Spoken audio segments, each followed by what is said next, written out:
नमस्कार, सर्वांचं स्वागत आहे आपल्या स्पर्धा या नवीन युट्यूब चॅनलमध्ये, जिथं आपण रेग्युलरली करंट अफेअर बद्दलचे सर्व टॉपिक्स पाहणार आहोत. ओके मित्रांनो, एक लेटेस्ट महत्त्वाचा अतिशय महत्त्वाचा टॉपिक आलेला आहे, त्यावरती आपण आजच्या व्हिडिओमध्ये संपूर्ण डिटेलमध्ये माहिती घेणार आहोत. ओके, माहिती आहे नाटो. ओके, नाटोनं डायरेक्ट 3 देशाला धमकी देऊन टाकलेली आहे. त्यामध्ये आपला सर्वात प्रिय देश आपला भारत देश सुद्धा समावेश आहे. मग नेमकी धमकी कशाबद्दल दिली आहे? धमकी देणारे हे जे साहेब दिसत आहेत तिथं तुम्हाला, ओके, हे आहेत मार्क रूट, जे की नेदरलँडचे एक्स प्राईम मिनिस्टर आहेत. ओके, नेदरलँड हा शब्द तुम्ही ना पहिले वाचलेला असेल. नेदरलँड हा अतिशय एकदम छोटासा देश आहे, जो की तुम्हाला वेगवेगळ्या याद्यांमध्ये म्हणजे पीसफुल देश, हे देश ते देश याच्यामध्ये वाचायला पाहायला मिळत असेल. ओके, या नेदरलँडचे एक्स प्राईम मिनिस्टर आहेत, यांचं नाव आहे मार्क रूट. या मार्क रूट साहेबांनी एक चांगली अशी धमकी देऊन टाकलेली आहे. या मग ही धमकी नेमकी कशाबद्दल आहे, काय आहे, या सगळ्या गोष्टी आपण या ठिकाणी पाहणार आहोत. सोबतच नाटोचं डिटेलमध्ये सुद्धा मी तुम्हाला संपूर्ण माहिती शेअर करणार आहे. ओके, तर ही माहिती परीक्षेच्या दृष्टीनं खूप इम्पॉर्टंट आहे. व्यवस्थितरित्या सगळ्या गोष्टी आपल्याला स्टेप बाय स्टेप समजून घ्यायच्या आहेत. ओके, तर मित्रांनो, सर्वप्रथमतः नाटो काय आहे, कशा पद्धतीचा आहे, हे तुम्हाला मी सर्वप्रथम सांगतो. तर धमकी कोणाला भेटली आहे, धमकी कोणाला दिली आहे, तर हे साहेबांनी जे ट्रम्प तात्यांना पप्पा पप्पा म्हणतात थोडक्यात. ओके, आता तुम्हाला बऱ्यापैकी माहित असेल, नाटो जर पाहिलं गेलं तर नाटोवरती संपूर्ण वर्चस्व जे आहे ते अमेरिकेचं आहे. ओके, अमेरिकेच्या ह्याच्यानुसार हे त्यांना पप्पा म्हणतात आणि त्याच्यावरून ते जसं सांगतील ते कठपुतलीसारखं हे काहीतरी स्टेटमेंट देत असतात. ओके, मग आता सध्याच्या घडीला ब्राझील असेल, आपला सर्वात प्रिय देश भारत, ओके, आणि त्याचबरोबर चायना, या तिन्ही देशांना त्यांनी धमकी दिली आहे. धमकी काय आहे, कशा पद्धतीचे आणि कशाच्या बाबतीत आहे, हे पण इथं पाहणार. सर्वप्रथम नाटो बद्दलची सर्वप्रथम मी तुम्हाला माहिती सांगतो. नाटो काय आहे? नाटो हे नॉर्थ अटलांटिक ट्रीटी ऑर्गनायझेशन आहे. ओके, ह्याचं लॉंग फॉर्म सुद्धा परीक्षेला भरपूर वेळेस मल्टिपल टाइम मध्ये एमपीएससीच्या वगैरे परीक्षांना विचारलं जातं. तर हे नाटोचं लॉंग फॉर्म पाठ ठेवा. मराठीतलं नाव उत्तर अटलांटिक करार संघटना. ओके, याची जी स्थापना आहे ती 4 एप्रिल 1949 आहे आणि याचं मुख्यालय देखील मल्टिपल टाइम परीक्षेला विचारलेलं आहे. ब्रुसेल्स, बेल्जियम मध्ये याचं मुख्यालय आहे.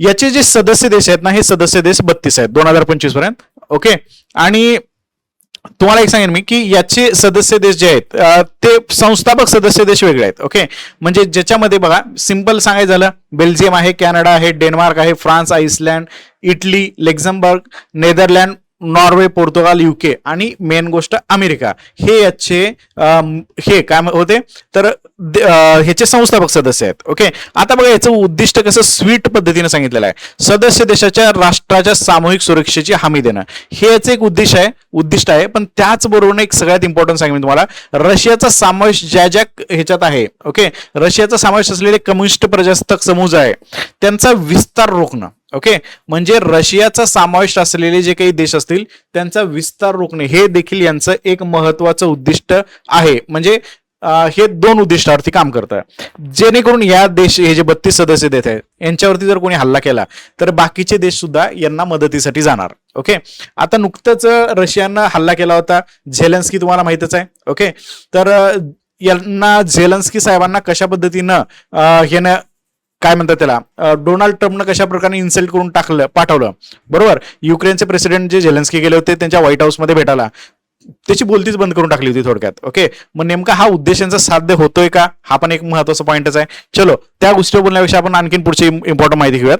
ओके, नाटो एक सैनिक गठबंधन आहे, जे की एकत्र येऊन स्थापन केलेले आहे अमेरिका, युरोपमधील देशांनी. आणि याचा उद्देश म्हणजे एखाद्या सदस्य देशावर हल्ला झाला तर सगळे देश मिळून एकत्र प्रत्युत्तर देत असतात, असा एक उद्देश आहे. पण मला तर इथं कुठे युक्रेनच्या बाबतीमध्ये हा प्रकार दिसला नाहीये. ओके, सुरक्षा, सैन्य सहकार्य, आंतरराष्ट्रीय राखणे, हे याचे बेसिक भूमिका आहेत. परीक्षेला जर विचारलं तर डिटेलमध्ये तुम्हाला सांगता आलं पाहिजे. आणि भारत हा सदस्य नाही बरं का नाटोचा, भारत हा सदस्य नाहीये आणि त्यामुळेच रशियाच्या बाबतीमध्ये आपली मैत्री तुम्हाला सगळ्यांना माहितच आहे. ओके, तर जे काही आहे ते चांगल्या गोष्टीवरती भारत त्यांना सपोर्ट करतच असतं नेहमी. ओके, आता जेव्हा धमकी दिली, सर धमकी काय हे पहिल्यांदा पॉईंट सांगतो.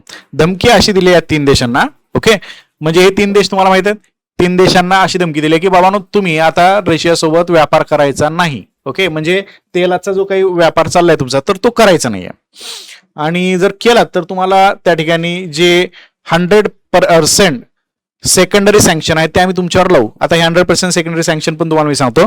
तर त्याच्यावरती आपले जे काही पुतीन साहेब आहेत, ओके, यांनी स्पष्ट सांगितलं की तुमसे ना हो पाएगा बेटा, कोणाला? नाटोला. ओके, नाटोला सांगून टाकलं की तुमचे ना हो पाएगा, म्हणजे तुम्ही नाही करू शकणार ही गोष्टी, कारण ह्याच्या आधी तुमच्या ह्या पोकळ धमक्या आम्ही भरपूर वेळेस पाहिलेल्या आहेत. ह्याच्या आधी सुद्धा नाटोने ही पहिल्यांदा धमकी दिली का? नाही. नाटोने ह्याच्या आधी सुद्धा अल्टिमेटम भरपूर वेळेस दिलेला आहे, पण त्यावेळेस सुद्धा ते नुसतं बोगसगिरी केले आणि त्याच्यानंतर ते बोललेल्या स्टेटमेंटवर वापस आले. ओके, तर रशियानं पण सांगितलं तुमसे ना हो पाएगा.